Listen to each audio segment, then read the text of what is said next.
Bangon na! Bilis! Maaga pa po. Hindi kayo pupunta sa school. May mas importante kayong gagawin. Saan po? Sa computeran.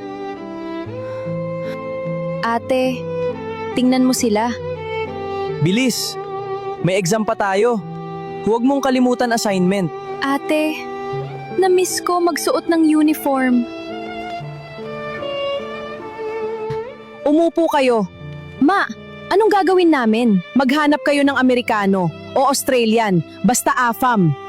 Ma, hindi po ba nakakahiya?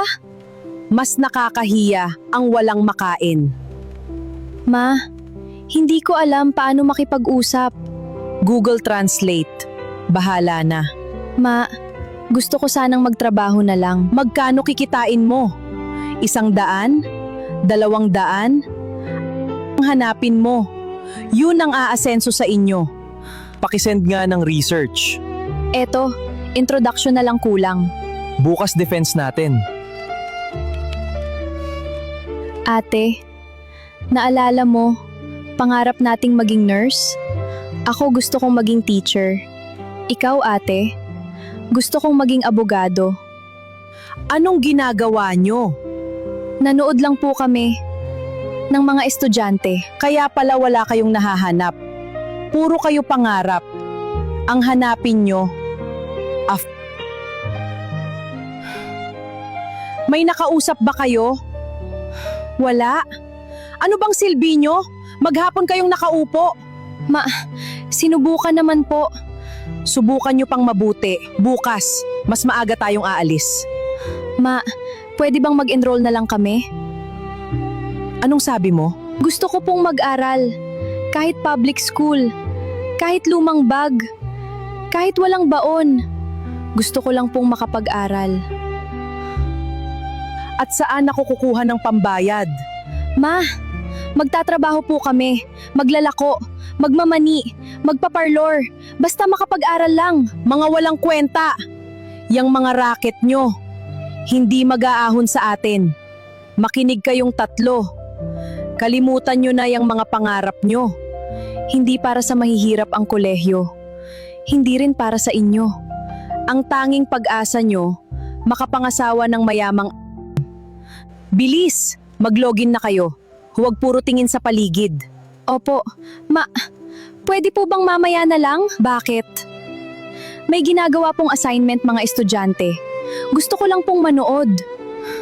Hindi assignment ang magpapakain sa inyo. Anong topic mo? Climate change. Sa akin naman, Philippine history. Ate, naalala mo ba? Ganyan din tayo noon. Oo. Tayo pa nga madalas unang nagpapasa. Ate, basahin mo nga. Kinabisado ko pa rin. Hindi mo pa rin tinapon? Hindi. Iniisip ko, baka isang araw, makabalik ako. Mga ate, assignment ba ginagawa nyo? Hindi po. Bakit parang malungkot kayo lagi rito? Ate, pwede ba tayong dumaan sa school? Bakit? Gusto ko lang makita. Ate, tingnan mo. Naka-uniform sila. May flag ceremony. Namiss ko kumanta ng Lupang Hinirang. Namiss ko ang mangarap. Bakit ang tagal nyo? Dumaan lang po kami sa school. Bakit? Namiss lang po namin. Gusto lang naming makita. Para saan? Tapos na kayo doon. Ma, gusto po talaga naming mag-aral. Hanggang ngayon? Ma, kahit ALS na lang, kahit gabi, kahit kami na magbayad, kahit magtrabaho kami sa umaga, hindi na po kami manghihingi. kahit second hand na libro, kahit lumang uniform, tatanggapin namin. Kayo? Mag-aaral? Saan kukunin ang utak nyo? Grade 6 pa lang. Hirap na kayo. Mga utak nyo. Limited lang utak nyo. Huwag na kayong mangarap. Mas may pag-asa pa kayong makahanap ng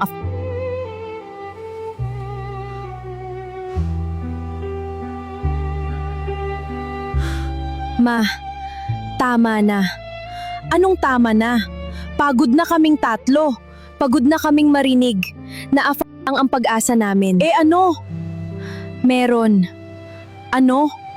Pag-aaral. Pag-aaral? Tingnan mo nga bahay natin. Wala tayong pera. Ma, hindi pera ang kulang sa amin.